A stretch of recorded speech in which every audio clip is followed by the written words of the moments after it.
The nights felt longer than they used to. Silence pressed down like a heavy blanket, and every prayer felt like it bounced off the ceiling.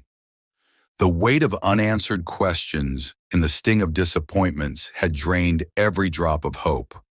At some point, giving up felt easier than believing. The heart whispered, "Maybe God has forgotten me.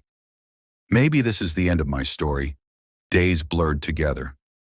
The Bible on the shelf gathered dust, untouched.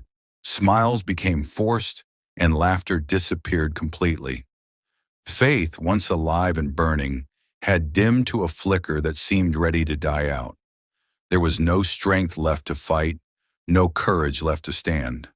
But then, in the middle of that dark valley, a knock came. Not a physical one, but a gentle interruption.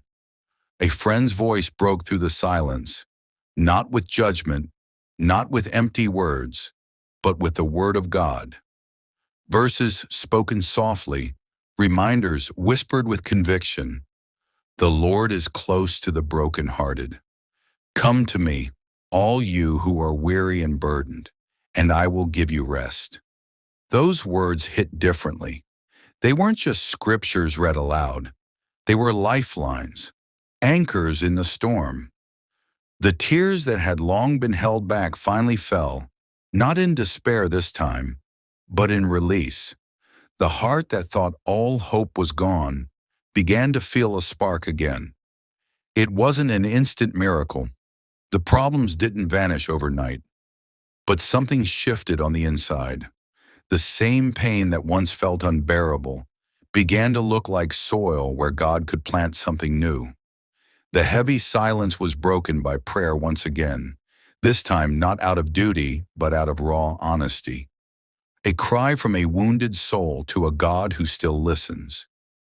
Slowly the story changed. What once felt like an ending began to look like a beginning. Strength returned, not from self, but from the assurance that God had not walked away. The same heart that wanted to quit started to believe again. The same lips that spoke defeat began to declare hope.